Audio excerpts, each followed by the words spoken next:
Mesdames et messieurs, bonsoir et bienvenue sur Sahel TV. Tout de suite, les principaux titres de ce journal. En sit-in devant le Parlement, les députés de l'opposition mauritanienne dénoncent et condamnent la récente campagne d'arrestation dans le pays, peu après l'annonce des résultats de l'élection présidentielle du 22 juin dernier.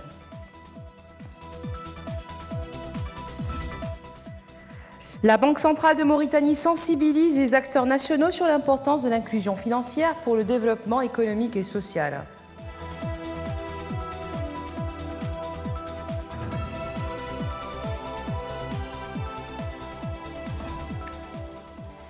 Suite et fin du sommet de l'Union africaine à Niamey, un sommet marqué par le lancement de la zone de libre-échange continentale qui entrera pleinement en vigueur en 2020.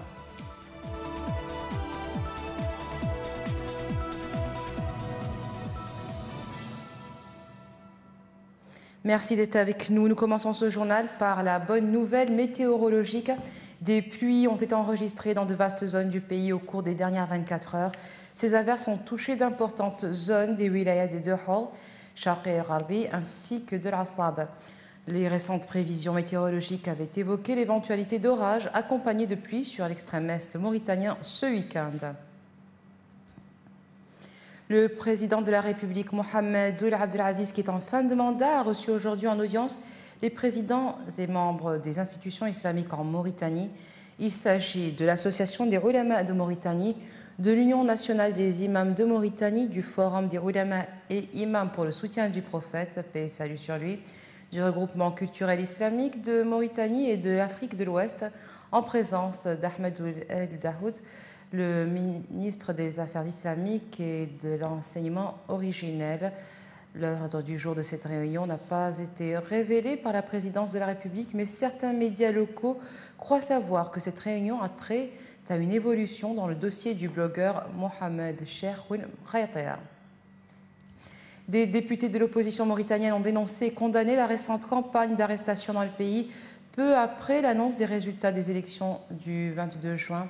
Lors du sit-in devant l'Assemblée nationale, les députés ont dénoncé les autorités pour l'emprisonnement du journaliste Ahmed Ould Wedia, affirmant qu'il avait été kidnappé en violation des lois en vigueur dans le pays. Les députés ont condamné l'interruption du service Internet pour les citoyens sans justification. On voit ici aujourd'hui dans la ville de Nouakchott dépasse tout entendement.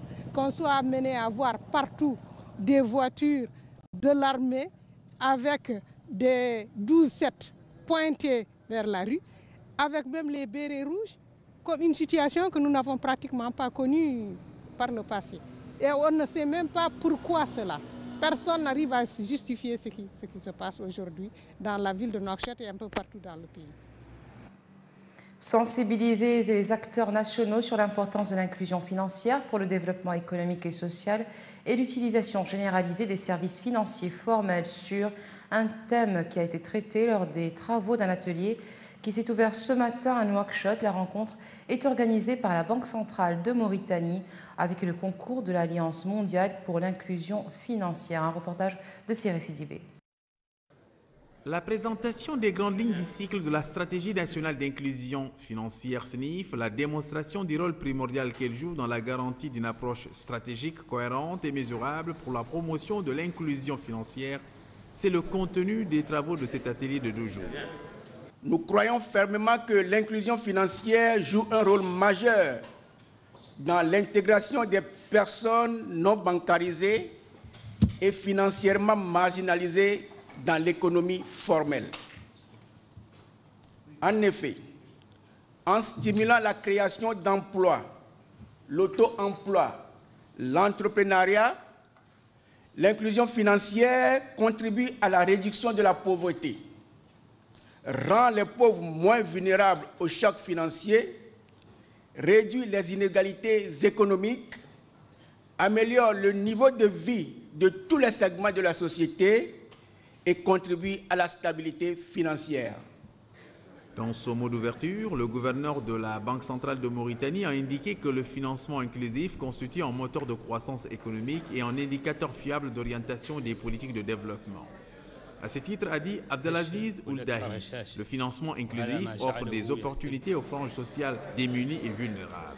C'est ainsi, précise-t-il, que ce financement est au cœur des politiques de développement visant à accélérer la croissance économique, à lutter contre la pauvreté et à réduire les inégalités économiques. Nos routes connaissent une affluence sans précédent cette période de vacances d'été qui coïncide avec le retour au terroir pour la majorité des habitants de Nouakchott. C'est également un moment marqué par la fréquence des accidents de la route, d'autant plus que nos routes ne répondent pas toujours aux normes et standards internationaux. Il faut donc de la prudence. Un reportage de Série Sidibé. Ces images difficiles à regarder sont caractéristiques de la violence des accidents de la route.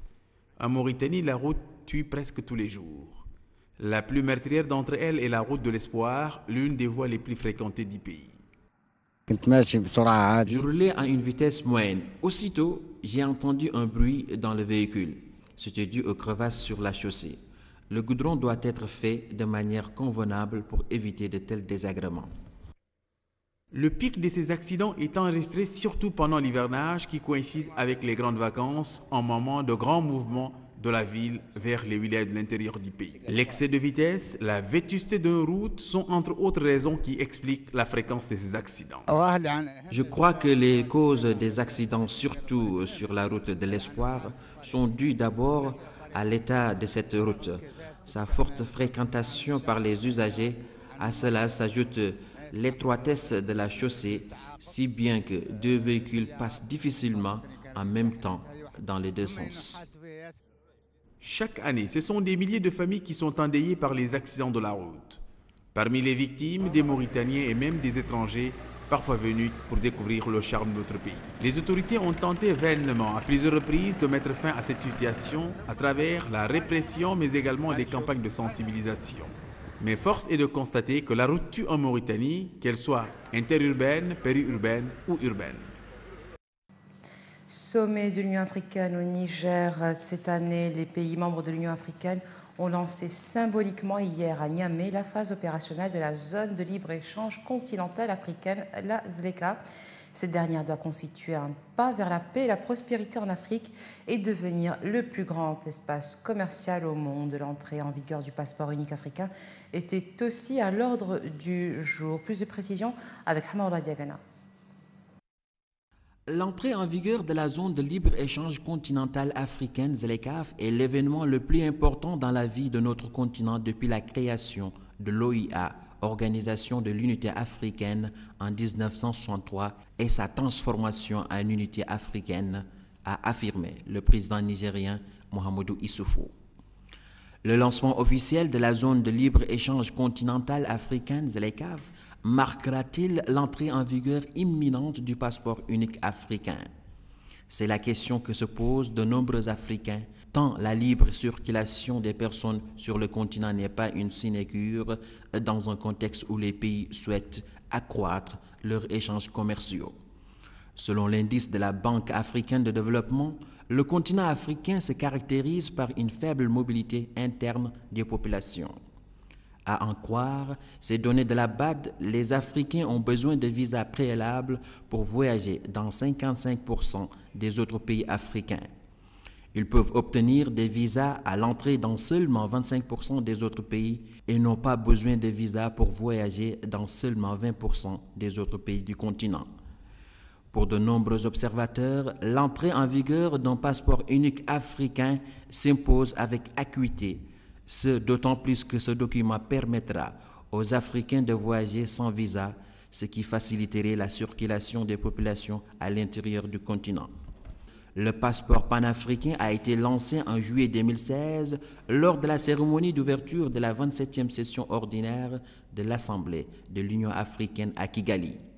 Le président Idriss Déby Itno du Tchad, Paul Kagame du Rwanda et Nkosazana Dlamini Zuma, alors présidente de la commission de l'UA, sont les premières personnalités du continent à avoir reçu des exemplaires du passeport unique africain qui doit accroître la migration intra-africaine et ouvrir la voie à l'agenda 2063 de l'Union africaine pour un continent aux frontières transparentes. Un projet qui amènera les Africains à voyager.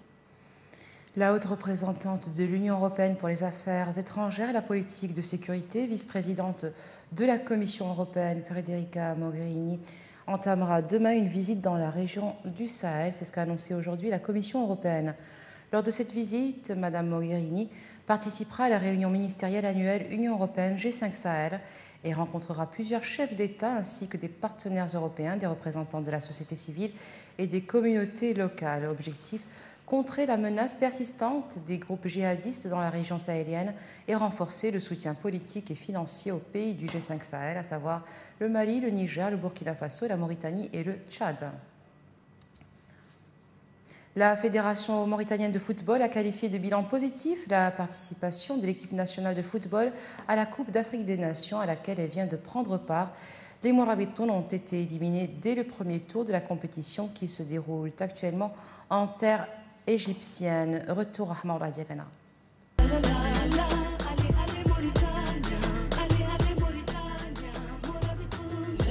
Pour la fédération, le bilan de cette première participation à la Coupe d'Afrique des Nations est à saluer. 3 matchs, 1 défaite et 2 nuls, les Mourabitoun ont totalisé 2 points dans cette compétition organisée en Égypte. Le comité exécutif de la fédération, après avoir tenu samedi une réunion ordinaire au siège de la FFRIM, a élaboré les contours de la prochaine saison sportive qui débutera le 10 juillet courant. Le bureau exécutif de la fédération a salué cette première participation de l'équipe nationale à la CAN. Il a adressé ses remerciements aux joueurs, à l'encadrement technique et aux supporters et à tous ceux qui ont contribué de près ou de loin aux résultats positifs obtenus par le football mauritanien. La fédération estime que l'expérience acquise à l'issue de cette première participation sera fort utile lors des participations de la Mauritanie aux prochaines échéances internationales. La Mauritanie et le Madagascar signent leur première participation à une phase finale de Coupe d'Afrique des Nations. Seulement, contrairement aux Mourabitoun, les Malgaches n'ont pas dit leur dernier mot dans cette compétition et continuent leur chemin après une qualification historique en quart de finale de la CAN Égypte 2019. Très attendu pour cette Coupe d'Afrique des Nations, les Fennecs d'Algérie, qui n'ont pas déçu, ont offert la meilleure des impressions depuis le début du tournoi en Égypte. Avant le match contre la Guinée, ils ont aligné 3 victoires en 3 matchs, marqué 6 buts et encaissé 0 but. En battant le Kenya 2-0, en remportant le choc contre le Sénégal 1-0 et en surclassant la Tanzanie avec 3-0 avec une équipe B, la formation de l'ancien Marseillais Jamal Belmadi fait désormais figure de favorite depuis l'élimination surprise du pays hôte égyptien samedi contre l'Afrique du Sud avec 0-1. Aujourd'hui, par manque d'efficacité en attaque, les Maliens ont été éliminés 1-0 de la Coupe d'Afrique des Nations en 8e de finale par la Côte d'Ivoire qui a fait preuve de réalisme. Les Aigles peuvent nourrir de grands regrets. Les éléphants, eux, peuvent s'estimer heureux avant de défier l'Algérie en quart de finale. Le dernier match des 8e de finale de cette Coupe d'Afrique des Nations 2019 oppose actuellement le Ghana à la Tunisie à Ismaïlia. D'un côté, des Ghanéens qui restent sur 6 éditions. Ils sont terminés au moins 2000 finalistes. De l'autre, les Aigles de Carthage qui n'ont gagné aucun de leurs 3 matchs du premier tour. Merci d'être resté avec nous. Tout de suite, le rappel des principaux titres de ce journal. En sit-in devant le Parlement, les députés de l'opposition mauritanienne dénoncent et condamnent la récente campagne d'arrestation dans le pays peu après l'annonce des résultats de l'élection présidentielle du 22 juin dernier.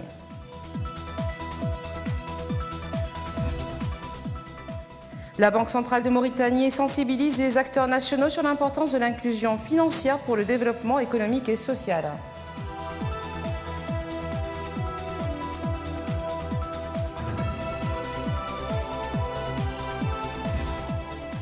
Suite et fin du sommet de l'Union africaine à Niamey, un sommet marqué par le lancement de la zone de libre-échange continentale qui entrera pleinement en vigueur en 2020.